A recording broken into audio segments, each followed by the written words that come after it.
بسم اللہ الرحمن الرحیم۔ عورتوں کے جہنم میں کثرت سے داخل ہونے کی وجہ ایک حدیث میں آئی ہے کہ حضرت ابو سعید رضی اللہ عنہ فرماتے ہیں کہ حضور صلی اللہ علیہ وسلم عید کے دن عیدگاہ تشریف لے گئے۔ جب عورتوں کے مجمع پر گزر ہوئی تو حضور صلی اللہ علیہ وسلم نے عورتوں سے خطاب فرما کر ارشاد فرمایا کہ تم صدقہ بہت کثرت سے کیا کرو۔ میں نے عورتوں کو بہت کثرت سے جہنم میں دیکھا ہے۔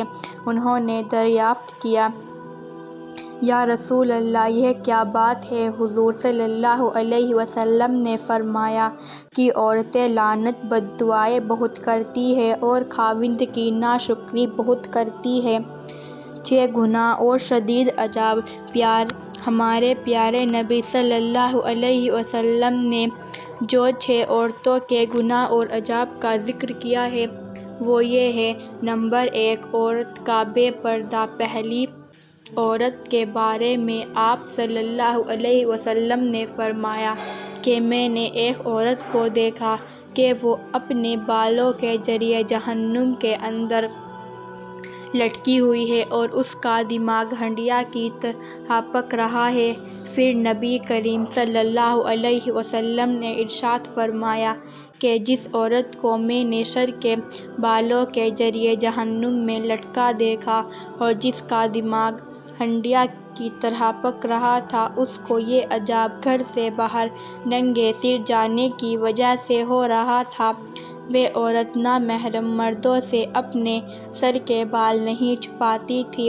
آج کل عورت کا بے پردہ باہر نکلنا عام ہے، اس کو گناہ سمجھتی نہیں ہے۔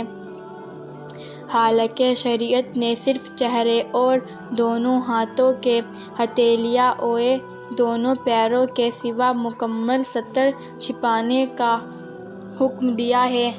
چچا جات یا پھوپھی جات، بھائیوں یا بہنوئی سے یا دیور کو تو نامحرم سمجھ ہی نہیں اور اسے ایسے ملتے رہتے ہیں جیسے محرم ہیں۔ اللہ اس سے ساری خواتین کی حفاظت فرمائے، آمین۔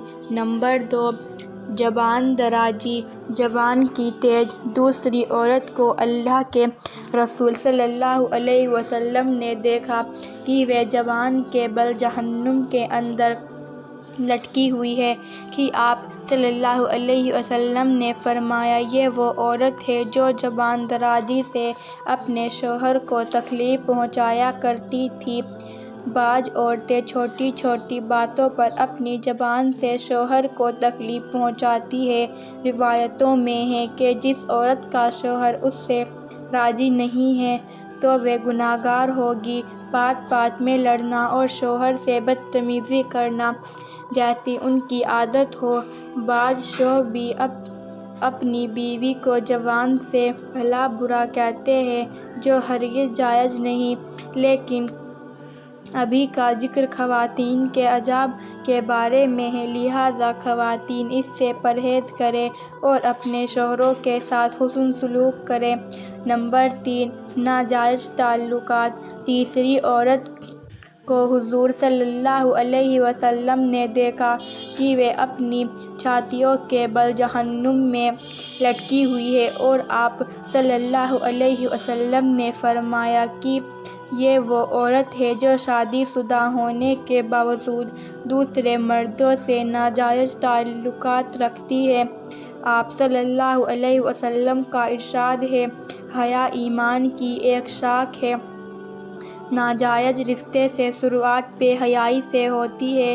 ایک حیا والی خاتون جس کے اندر حیا اور اللہ کا ڈر ہو وہ بھی کبھی ایسا گھناؤنا کام نہیں کرے گی۔ بے پردگی اور ٹیلی ویژن بھی اسی ایک اہم وجہ ہے۔ نمبر 4، پاکی کا خیال نہ رکھنے والی۔ چوتھی عورت جس کو حضور صلی اللہ علیہ وسلم نے اس حالت میں دیکھا کہ اس کے دونوں پیر سینے سے بندھے ہوئے ہیں اور دونوں ہاتھ سر سے بندھے ہوئے ہیں، آپ صلی اللہ علیہ وسلم نے فرمایا یہ وہ عورت ہے جو دنیا میں نجاست اور حیض سے پاک صاف رہنے کا اہتمام نہیں کرتی اور نماز کے ساتھ بڑی لاپرواہی کا معاملہ کرتی ہے۔ پاکی آدھا ایمان ہے، اس لیے مرد ہو یا عورت پاکی کا خاص خیال رکھنا چاہیے۔ عورت کو اور حیض یا نفاس وغیرہ سے فارغ ہو تو پاک ہونے سے جلدی کرنی چاہیے۔ تاخیر کرنے سے گناہ ہے کیونکہ نماز قضا ہونے کا خطرہ ہے۔ نمبر 5، چغلی اور غیبت کرنے والی عورت۔ 5ویں عورت کے بارے میں رسول صلی اللہ علیہ وسلم نے ارشاد فرمایا کہ میں نے دیکھا کہ اس کا چہرہ خنزیر کی طرح ہے اور باقی جسم گدھے کی طرح ہے اور سانپ بچھو اس سے لپٹے ہوئے ہیں۔ پھر آپ صلی اللہ علیہ وسلم نے وہ عورت جھوٹ بولنے اور چغلی کھانے کی وجہ سے عذاب ہو رہا ہے۔ جھوٹ اور چغلی اکثر خواتینوں میں زیادہ پائی جاتی ہے کیونکہ جہاں دو عورتیں بیٹھ گئیں ادھر ادھر کی چغلیاں شروع ہو جاتی ہیں۔ جہنم میں عورت کی کثرت سے جانے کی ایک وجہ یہ بھی ہے۔ نمبر 6، احسان جتانے والی عورت۔ 6ٹھی عورت جس کو اللہ کے رسول صلی اللہ علیہ وسلم نے اس حالت میں دیکھا کہ وہ کتے کی شکل میں ہے اور اس کے منہ سے آگ داخل ہو رہی ہے اور پاخانے کے راستے سے آگ باہر نکل رہی ہے اور فرشتے جہنم کے گرد سے اس کو مار رہے ہیں، آپ صلی اللہ علیہ وسلم نے فرمایا اس عورت کو یہ عذاب 2 گناہ کی وجہ سے ہو رہا ہے، ایک تو حسد کرنے کی وجہ سے اور دوسرے احسان جتانے کی وجہ سے۔ حسد کہتے ہیں جس کے کاروبار یا مال میں ترقی کو دیکھ کر جلنا اور خواہش کرنا کہ اس سے وہ سب چیز چھن جائے وغیرہ، اور احسان جتلانا مثلاً کسی پر کوئی احسان کر دیا اور بدلے میں اگر دوسرے نے احسان نہیں کیا تو کہنا ہے کہ میں نے فلاں کام کیا لیکن اس نے میرے لیے کچھ نہیں کیا وغیرہ۔ آخر میں